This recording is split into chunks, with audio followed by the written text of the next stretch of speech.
Uhari gani mpenzi mtazamaji wa Bela TV pamoja na UM TV. Leo hii imekuwa ni siku ya baraka kuja na kukutana na mtumishi wa Mungu Bishop James Nzuda. Bila shaka watu wengi tunamfuatilia kutokana na kazi kubwa ambayo anaifanya kumtumikia ama kufanya kazi ya Mungu. Niko hapa kujuza ama kufahamisha yale mengi ambayo ulikuwa huyafahamu kuhusiana na yeye, lakini pia kuhusiana na huduma ya kwake. Mtumishi wa Mungu, shalom. Shalom, shalom. Uko vizuri? Niko vizuri kabisa, namshukuru Mungu. Amina. Habari ya huduma? Kwa kweli za huduma ni nzuri. Mungu ni mwema. Kama unavyoona tunaendelea. Yeah. Sawa. Kwa yule ambaye ndo kwa mara ya kwanza anakutazama kupitia Bela TV lakini pia kupitia UM TV, angependa kufahamu Bishop James ni nani hasa? James Nzunda au Bishop James ni mtumishi wa Mungu. Ni mchungaji wa kanisa la Waters of Life hapa Matosa. Wengine wanaita ni Goba, wengine wanaita Kimara. Kwa James Nzunda ni mtumishi wa Mungu. Ndio. Sawa. Kwa uchache tungependa kufahamu historia kidogo, ulipozaliwa mpaka leo hii tunakuona ni mtumishi wa Mungu ambaye unafanya kazi ya Mungu. Amina. Mimi nimezaliwa wilaya ya Chunya. Baba yangu alikuwa ni mchungaji wa kanisa la Moravian, kwa ni Jairus Simbeye. Baada ya muda miaka kama nilikuwa na miaka kama 10 hivi, nikawa nimepelekwa kusoma Malawi. Unajua kina Simbeye uko umevuka kina Nzunda, Malawi unakuta Zambia. Kwa hiyo baada ya kuvuka kwenda Malawi, kukaa huko nikakaa huko kama miaka 16.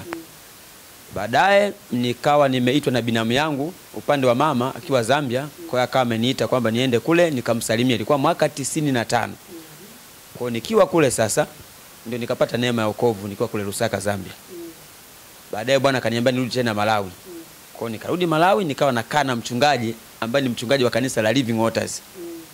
Kwa hiyo nimeishi naye. Baadaye nikapata wito wa kwenda kumtumikia Mungu nikiwa Malawi. Kwa hiyo nikaenda kusoma chuo cha Biblia Blantyre, Wings of Eagle Bible School. Baada ya kuhitimu nikaingia full time kumtumikia Mungu. Yeah. Unasema kwenye familia nani alikuwa mchungaji? Baba yangu alikuwa mchungaji. Baba mzazi. Ya baba yangu mzazi. Kwa hiyo ni kama inapita kwenye damu. Yes. Sawa. Hii inakuwaje? Unakuta baba mchungaji ama mchungaji kwenye familia unakuta mzee watoto 8, lazima mmoja wawili wawe pia watumishi. Hii inatokana na nini? Ili swala kama wengi wanavyosema pia sio tu kwenye swala la kiroho, lakini ukiangalia hata kwenye upande wa kimwili utakuta kama mtu ni mwalimu, kama na watoto 4 5, lazima kuna mmoja atakuwa mwalimu tu. Kama mtu ni mwanajeshi, utashangaa katika watoto 4 5 lazima mmoja atakuwa mwanajeshi tu. Kwa hiyo ni mambo ambayo Mungu ameweka, ni kama ni urithi fulani hivi. Kiroho na kimwili iko hivyo. Kwa hiyo sio tu peke yangu kwanza kwenye familia yetu, hata kaka yangu wa pili kuzaliwa naye ni mchungaji wa kanisa la Assemblies of God, TAG. Sawa. Kutoka mahali tulikotoka leo hii tuko Matosa na tuna kanisa kubwa, watu wanajaa. Hii pia ilikuwaje? Nini kilikufanya ukatoka ulipokuwa mpaka kuja hapa? Nilipokuwa kule Malawi baada ya kupata wito, kwanza ilikuwa niende Luanda, Kigali. Ndivyo alivyoongea mtumishi wa Mungu Apostle Dr. SS Ndovi ambaye ndio founder wa makanisa ya Living Waters. Kwa kataka niende Rwanda, lakini mimi ndani yangu nilikuwa na ndoto kuja kumtumikia Mungu nyumbani Tanzania. Lakini baada ya muda wakawa wamepanga kwamba sasa wanipeleke kama missionary kule Rwanda. Hatimaye nikashangaa tunaitwa tena ofisini kwamba bwana, tumegaidi, tumeona uende Tanzania, tumesikia kwamba wewe ni Mtanzania, kwa ukafanya kazi ya Mungu Tanzania. Basi nikaja huku. Nilipofika nifikia kwa mtumishi wa Mungu anaitwa mchungaji Andulile Mbwile. Ni mchungaji wa kanisa AGT. Kipindi hicho alikuwa yuko Kawe. Kwa hiyo nikafikia pale nikapokelewa kwa sababu mke wa mchungaji Andulile tumetoka kijiji kimoja. Kwa hiyo nilikuwa kama nimefikia kwa ndugu. Kwa hiyo nimekaa pale Kawe, sijaanza bado huduma. Ila naenda AGT kusali, lakini walikuwa wanajua kabisa kwamba mimi niko huku kwa ajili ya kuja kufanya kazi ya Mungu na huduma nyingine. Kwa hiyo walikana mimi vizuri sana, kana nitia moyo. Kakaa hapo. Basi katika hamahama mambo ya huduma, kwa sababu nao walikuwa wanapitia mazingira magumu na wao. Namshukuru Mungu saizi Mungu amewainua mpaka wana usafiri wao. walikuwa wanapitia mazingira magumu sana. Kwa katika hamahama ikaonekana kwamba sasa ni ngumu mimi kuhama nao. Sasa wakaniita mchungaji Anduila, akaniambia ndugu yangu, mazingira ni haya, sina namna. Basi nilikuwa na rafiki yangu anaitwa mchungaji Mweta wa kanisa Maranatha, yuko hapo Kawe, kanisa Maranatha Reconciliation. Kwa hiyo nimefahamiana naye kwa muda mfupi, nikaenda nikamueleza mazingira alivyo. Akaniambia sasa bwana, mimi na vyumba viwili, hamna mahali pa kulala. Kwa hiyo ni mimi na watoto wangu, watoto wa sebuleni. Unaweza kulala kanisani? Nikamwambia kanisani bwana kwangu ni kama hoteli tu. Kwa hiyo nikawa nalala kanisani. Nimelala kanisani karibuni miezi mitano. Miezi kama 5 au 6. Nikaa nalala humo. Kwa asubuhi naamka na vaa smart, unajua mtu aliyekulia Malawi tuko smart kweli kweli. Kwa hiyo nikaa navaa vizuri, huwezi kujua. Kwa hiyo nakuwa wa mwisho kwenda kulala, wa kwanza kuamka. Kwa hiyo nikaa nalala pia na vijana wake mle ambao walikuwa nalinda pia kanisa. Kwa hiyo na mimi nikafanyika kama mlinzi.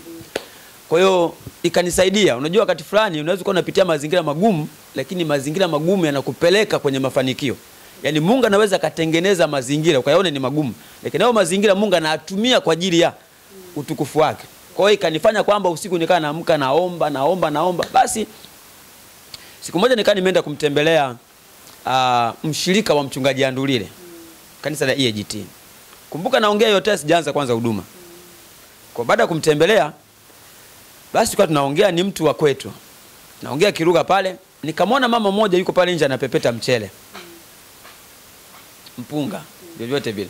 Kwa hiyo Mungu akasema na mimi kwamba yule mama unahitaji kusema naye habari njema za wokovu. Na mama alikuwa ni mwalimu pale Makongo High School. Kwa akawa anakaa kwenye quarters za jeshi. Nikaenda kuongea naye, nikamwambia mama na ujumbe kwa ajili yako. Akasema wewe ni nani? Kajitambulisha. Basi nikaanza kuongea naye. Kipindi hicho Kiswahili kilikuwa kidogo kinanisumbua. Kwa hiyo nikaanza kuongea naye Kiingereza. Kwa interested kunisikiza naongea kile Kiingereza. Akasema wewe wapi unaongea Kiingereza Suisse? Nikamwambia mimi nimetokea Malawi. Nikamuelezea lakini nataka kuongea nawe habari za Yesu Kristo. Akasema okay, ingia ndani nikusikilize. Kwa hiyo nikaongea naye kwa muda mfupi tu, akasema nakubali kuokoka. Kwa hiyo nikamuongoza sala ya toba. Akaniambia sasa kanisa lako liko wapi? Kumbuka sina kanisa. Nikamwambia kanisa langu mama tutaongea. Akasema okay. Na kuomba kila siku unakuja nyumbani kwangu na nifundisha. Mimi kazi natoka saa 12. Kwa hiyo ikifika saa 12:30 umefika hapa. Kwa hiyo nikaa natoka Kawe naenda Rugaro kila siku. Rugaro naenda kumfundisha kila siku. Kwa hiyo baadaye akaniambia mchungaji, kwa nini tusianze kanisa? Nikamwambia unajua kwamba wewe ndio mshirika peke yako. Akasema it's okay. Mimi niko tayari. Kwa hiyo tunafanyaje sasa? Kwa hiyo tukaenda pale Mkwajuni, Kinondoni hiyo. Kulikuwa na ukumbi pale kwa inaitwa nyumba ya maombi. Ile jengo lilikuwa na mzee Kwayo. Kwa hiyo nikaongea na mzee Kwayo, nikamwambia mimi na huduma nahitaji ukumbi kwa ajili ya ibada. Yule baba cha ajabu akaniambia haina shida. Utakuna lipa kwa siti, kwa kiti. Kiti kimoja shilingi 200 kipindi hicho. Viti viko kama 300 kwenye ule ukumbi. Kumbuka mimi namshika huyu mmoja huyo mama. Kwa hiyo na kipindi hicho Prophet Mwasumbi, Nabii Mwasumbi alikuwa anafanya pale ibada za maombi kila Jumapili jioni. Tanzania YouTube. Kwa hiyo asubuhi tunaabudu sisi. Tuko wawili. Kwa hiyo tunafanya pale ibada kila Jumapili. Katikati ya wiki tunakutana kwa yule mama. Tuliabudu miezi 3 tuko watu wawili. Baadaye mimi nikasema hivi Mungu amenituma kweli au ni akili yangu? Siku moja nikaanza kujiuliza. Kwa siku moja nimekaa pale, nimetangulia, kumbuka nimetangulia ndapanga mwenye viti, nafanya usafi na nini. Kwa hiyo nimekaa nikawa na tafakari kwamba miezi 3 mimi nimetoka chuo cha Biblia, nina nguvu ya Mungu na upako nikihubiri watu wanabarikiwa. Yaani watu tu wawili tu. Sasa namshika mmoja. Nilikuwa na tafakari, kakaja kama kausingizi. Yule mama akaingia. Mshirika wangu akaingia. Akanikuta nilikuwa nimeweka namna hii mkono. Kwa akasimama muda mrefu akaniangalia. Akasema pastor, nikashtuka. Akasema unaonekana na mawazo sana babangu. Nikamwambia hapana, nikajitia ngo nikasema hapana. Akasema hapana una mawazo. Na mimi naweza nikajua. Pamoja kwamba mimi ni mchanga, lakini moja ya jambo linalokusumbua mchungaji ni kwamba bado tuko wawili kwa miezi 3. Babu usipate shida, Mungu ataleta watu. Mungu alimtumia yule mama nikatiwa nguvu. nikajibaraguza, nasema watu, nikajibaraguza kwamba hamna, sio hilo nalowaza. Najua kwamba Mungu ataleta watu, lakini ukweli nilikuwa nawaza hilo. Aliposema hivyo, wiki iliyofuata akamwalika mama mwenzake, naye alikuwa ni mwalimu pale Makongo High School, na akaja kwenye ibada. Kwa hiyo Jumapili hiyo nilihubiri kama watu wako 500. Watu watatu. Nilihubiri kweli kweli. Jumapili nyingine iliyofuata tuko watu watatu. Tunaimba pale, tunaimba, na nakumbuka wimbo ambao nilikuwa naupenda sana kipindi hicho, ulikuwa unanitia moyo, ni kwamba neema yako Bwana, yani tosha. Ni wimbo nilikuwa unanitia moyo, neema yako Bwana nitosha. Kwa hiyo Jumapili ya tatu tuko watu watatu. Baada yule mwingine kujiunga, akapita mkaka mmoja, alikuwa Kigoma, alikuwa Moa. Jina lake sijui mpaka leo. Alipopita nikashangaa naingia kwenye ule ukumbi. Tulikuwa tunafanya ibada. Akasimama mlangoni. Sasa tulikuwa tukiingia, mimi nilikuwa madhabahuni nilikuwa nimeweka kwenye mlango. Ndivyo imekaa. Kwa akawa anakuja akasimama, ananifesi mimi huko. Kwa hiyo hawa huko wakawa wanamuona. Kama mbona wanasimama muda mrefu ile kaka? Vipi? Kwa hiyo ikabidi mmoja asimame, akaenda akamwalika ndani. Kumbe yule jamaa anashangaa pale. Anashangaa kwa nini? Kwa sababu alikuwa anasikia watu wanaoimba ni zaidi ya watu 200. Kwa anashangaa, nilikuwa nasikia watu wanaimba na vyombo vinapiga, mbona wako tu watu watatu? Mimi niko busy na uhubiri. Kwa akaingia akakaa. Kwa alipokaa nikamaliza mimi kuhubiri, basi nikasema jamani, na matangazo. Kabla matangazo naona kuna mtumishi ameingia hapa, karibu sana. Ndio tunachimba msingi, ndio tumeanza. Yaani huu ndio mwanzo, tumeanza hivi. Sisi ndio tunaanza kanisa. Kwa niliposema hivyo, sisi ndio tunaanza kanisa, huu ni msingi, akaanza kulia yule kijana. Alikuwa mtu mzima kuliko mimi, ngaje kwa yule kijana. Akanalia. Kumbe asubuhi ameota ndoto kwamba alikuwa anapita mahali amekuta watu wanachimba msingi ambao ni gorofa. Huo msingi ni wa gorofa. Kwa wanachimba msingi unaenda chini sana. Kwa akaambiwa na mtu kwamba wasaidia kuchimba msingi, wanajenga gorofa. Kwa niliposema kwamba huu ni msingi tu ndio tunaanza kuchimba wa kanisa, akakumbuka ile ndoto, akaanza kulia. Kwa akajua kwamba Mungu amemruhusu akae hapo. Na alikuwa nasali Kawe. Pale kwa nitoka Kinondoni na kuja Kawe. Kwa hiyo baadaye akaniambia mchungaji, akanieleza ile ndoto. Mimi nikafurahi sana, nikatiwa moyo, nikajua kwamba Mungu yuko pamoja na sisi. Alafu kitendo cha kusikia watu wengi wanaimba wakati tuko watatu, nikajua huyu ni Mungu. Lakini pia ile ndoto aliyoiota, nikajua kwamba tena huyu ni nani? Ni Mungu. Basi tukamalizana hapo. Sasa kaniambia Jumapili nyingine nakuja tena. Kwa Jumapili iliyofuata akaja tena. Alipokuja akaniambia, sasa mchungaji, nataka nijue unakokaa. Nikamata kujua ninakokaa. Kumbuka sasa kipindi hicho huyo mshikangu mmoja alikuwa kabla hapo nilikuwa nimepanga chumba pale Mwananyamala. Chumba cha uwani karibu na choo. Nikumbuka mpaka leo. Harufu yani usiseme.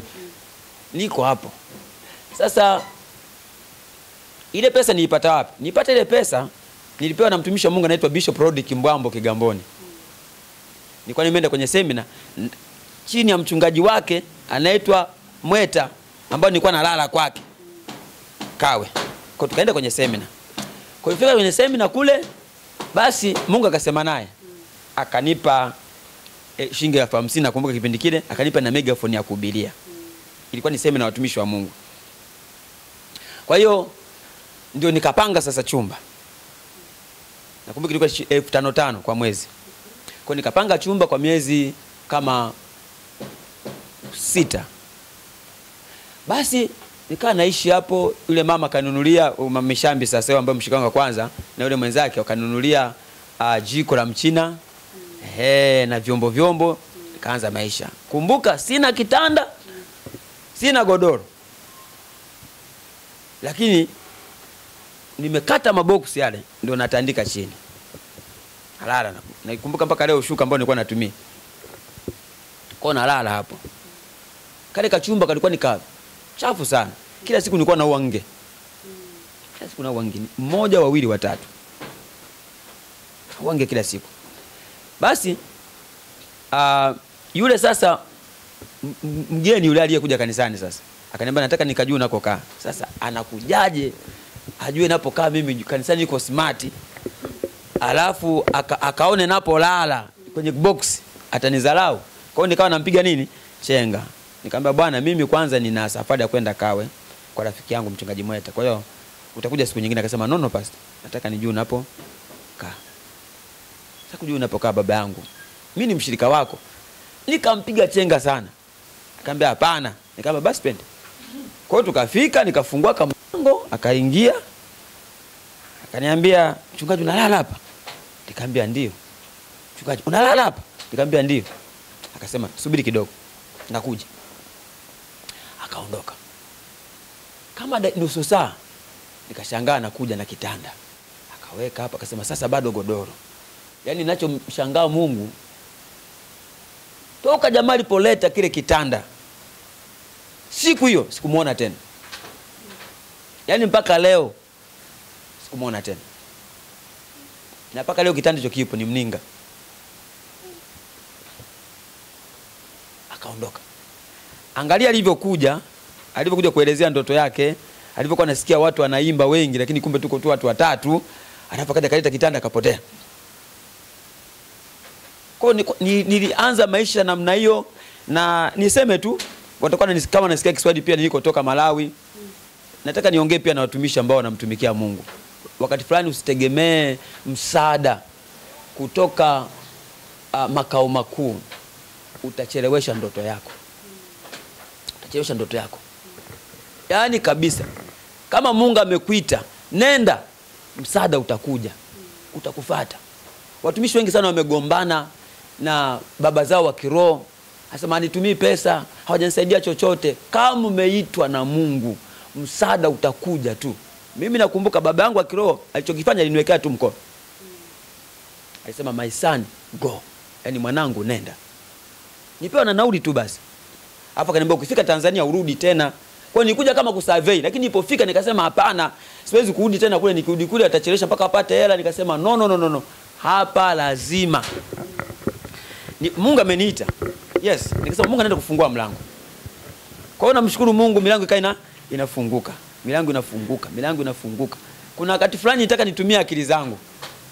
Nataka nitumie akili zangu kwamba ngoja nitumie njia ya mkato. Na Mungu alikuja akanishughulikia. Najua kiitwa Mungu anakushughulikia mwenyewe. Nilialikwa kwa mchungaji mmoja hivyo kanisa la EAGT. Alikuwa anaitwa Yohana. Alikuwa na watu kama 20-30.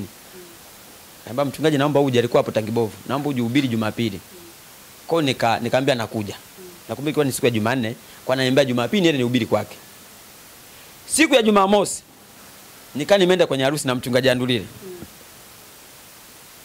Harusi ya mtumishi wa Mungu alikuwa anaitwa Andrew. Alikuwa wa EAGT. Kwa hiyo nilipoenda kule nikakutana na watu watumishi wa Mungu ambao ni wakubwa sana. Kwa Andulile akasema bwana, huyu ni mtumishi wa Mungu, ametokea Malawi, Mungu anamtumia sana. Wale watu wakanipenda. Wakasema kesho tunataka mtu akuja kuhubiri kanisani. Kumbuka nimemwahidi yule kwamba nakuja Jumapili. Kwa hiyo Jumamosi inatokea ratiba nyingine kwamba niende nikahubiri kule. Kwa mtumishi wa Mungu akaniambia kwamba bwana, nenda kahubiri.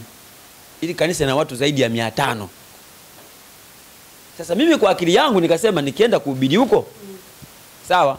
Andrea sijamwambia chochote. Ila yeye akaniambia kwamba bwana, kanisa EAGT tunataratibu kuhubiri, sadaka yote ya upendo inakuwa ya kwako. Kwa aliposema kuna watu 500, nini akataja watu wenye uwezo, nikasema sasa panapata hela ya godoro, napata hela ya chumba kizuri cha kupanga, na hama kale kachumba. Kwa hiyo nikajipangia vitu vizuri. Hapo natumia akili yangu.